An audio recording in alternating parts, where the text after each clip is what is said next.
नमस्कार मैत्रिणींनो, आज आपण पौष्टिक अशी रेसिपी बघत आहोत. तर इथे हिरवे मूग आहेत का, ते मी रात्रभर पाण्यात भिजत घातले होते.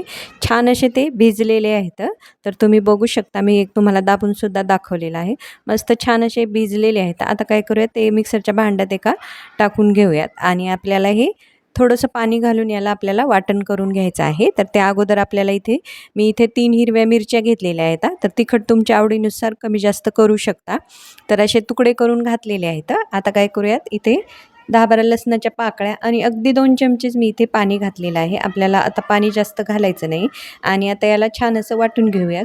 तर बघू शकता, थोडंसं मी नॉर्मल ओबडधोबड हे वाटून घेतलेलं आहे. आता याच्यामध्ये पुढील जिन्नस घालूयात आणि पुन्हा एकदा याला मिक्सरला फिरवून घेऊयात. तर इथे तांदळाचं पीठ घेतलेलं आहे. तर इथे मी एक वाटी, छोटी वाटीभर आणि चमच्याने म्हटलं तर 4 चमचे मी इथे तांदळाचं पीठ वापरलेलं आहे. आता त्याच्यामध्येच मी थोडंसं अर्धी वाटीलाही कमी पाणी घातलेलं आहे. आता तुम्हाला लागलं तर एखाद चमचा तुम्ही हे जे वाटण करते वेळेस घालू शकता. मी 2 चमचे नंतर पुन्हा पाणी घातलं होतं. तर आता हे वाटण जे आहे का, मी एक 10 मिनटं झाकून ठेवलं होतं. आता 10 मिनटानंतर याच्यामध्ये मी कांदा, टोमॅटो आणि एक तडका ओतून घेतलेला आहे. जो मी तेल, मोहरी, जिरं आणि कढीपत्त्याचा तडका याच्यामध्ये घातलेला आहे. तर तुम्हाला जर आवडत असतील तर तुम्ही दुसऱ्या याच्यामध्ये भाज्यासुद्धा घालू शकता. आता चवीनुसार मीठ घालून घेऊयात.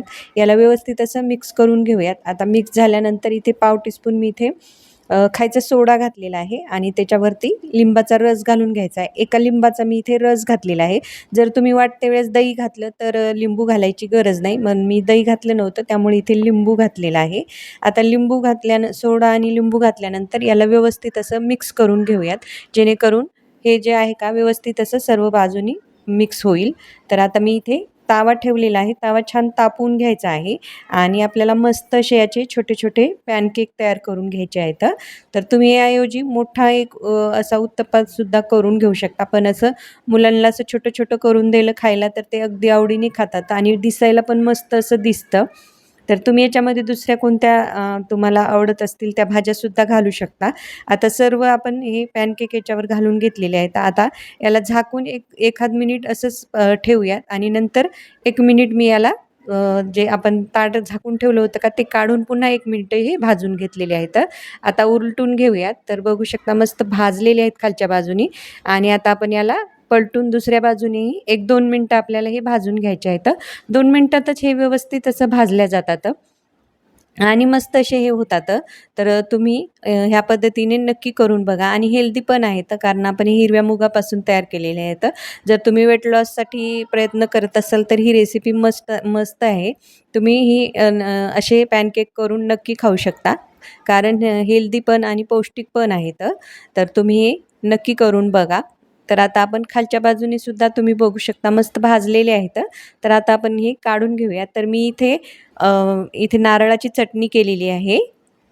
तर तुम्ही याच्यासोबत कोणती चटणीसुद्धा करू शकता किंवा सॉससोबतसुद्धा खाऊ शकता किंवा असेचही खाऊ शकता, कारण याच्यामध्ये आपण मीठसुद्धा, चटणीसुद्धा सर्व जिन्नस घातलेले आहेत. त्यामुळे हे असे पण खायला खूप मस्त लागतात.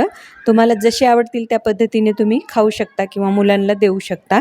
तर बघू शकता अगदी जाळीदार आणि अगदी मस्त झटपट होणारा हा नाश्ता आहे. नक्की करून बघा. तुम्ही मुलांना देऊ शकता किंवा घरी नाश्त्याला सुद्धा करून खाऊ शकता, कारण हे हेल्दी पण आहेत. तर बघू शकता जाळीदार असे आपले हे पॅनकेक तयार झालेले आहेत. मी चटणीसोबत सर्व्ह केलेले आहेत. तर ही सुक्या नारळाची चटणी आहे.